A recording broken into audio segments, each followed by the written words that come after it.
Hello, I am Elliott Stinson. I am in the multicultural HTEM 256 class, and this is my multicultural food interview questions.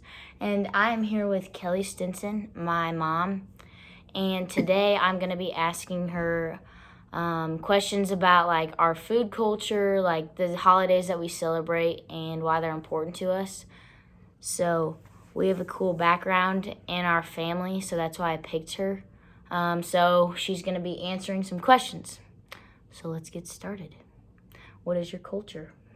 So our family, the King Sison family, comes. The King side is Irish Catholic family from Ireland. My grandparents were the first ones born here in the United States, and on my father's side. On my mother's side, that side of my family is from Slovakia. It was Czechoslovakia during that time because those countries were one large country under communism. And those grandparents were also first generation born here in the United States. So the two sides are kind of different. My dad's side definitely is a big Irish celebratory family, for sure. Okay. So then, do you eat foods that are indigenous to your culture? So each year at Christmas time, it was always a really big deal for my mom's side of the family to have the dish called halushna kapushna. My great grandmother and my grandmother, and now my mom, make cabbage and dumplings at Christmas time. That was always something we always got when we would meet up with that side of the family and eat. With my dad's side being Irish, in March we would make sure that we were eating our corned beef and cabbage and celebrating the things that took place in March with that group. And then, are there any eating habits or rituals that like are specific to our culture or within the family? So I think if you tie the culture to our religion, the Catholic Slovaks and the Irish Catholics, it was always a big deal. It used to be no one ate meat on any Fridays when my parents were growing up. Then things changed, so with me growing up, it was always a big deal. We would not eat meat on Fridays during Lent, and that was something that was really important actually to both sides of my family. Okay, and then what would you say is the most important holiday that is celebrated? In our culture. So I'm not sure about the Slovak side. I don't know that there's really a specific holiday, but definitely the Irish side of my family, my father's side, big Irish Chicago family. So St. Patrick's Day was always a big deal with that side of our family. With this being, our family is from the south side of Chicago, so St. Patrick's Day and the celebrations there were always a really big deal.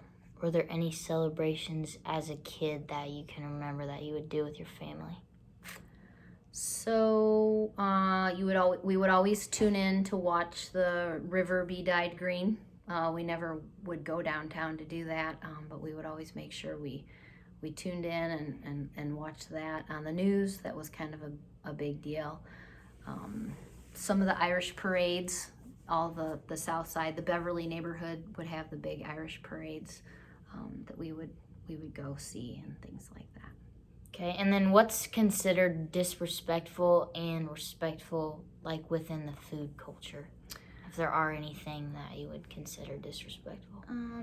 So probably the disrespect part would go along with the Lenten sacrifices of no meat. There's really nothing other than the religious ties with our culture.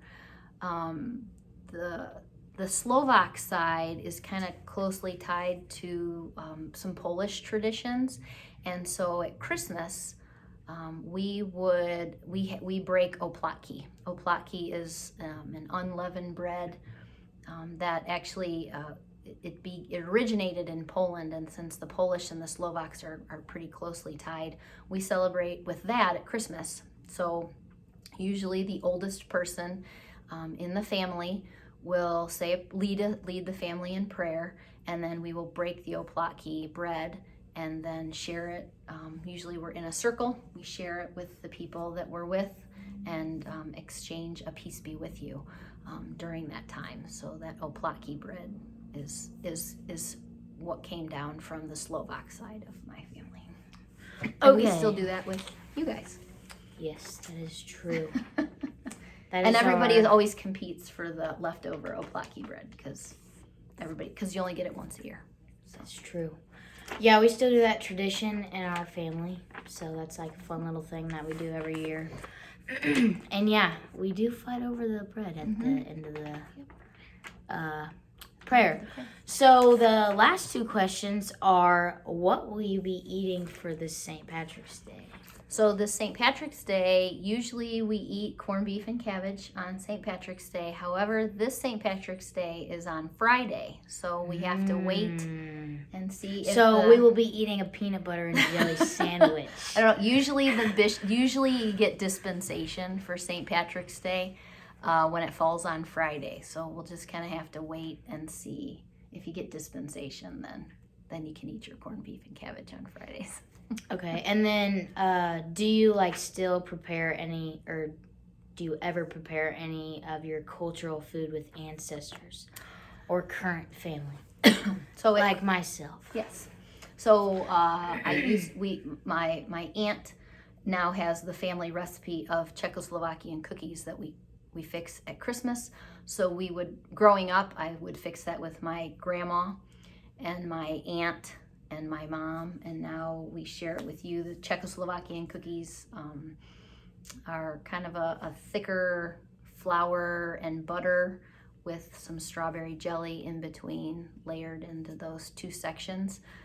Those are kind of the traditions we have now at Christmas time, that we get together and bake and do things like that. Okay. Well, those are all the questions I have. So thank you. You're welcome. For joining me on this interview, and I hope you enjoy listening to this and learning about our culture and our family history and culture. So that's all I have. Thank you.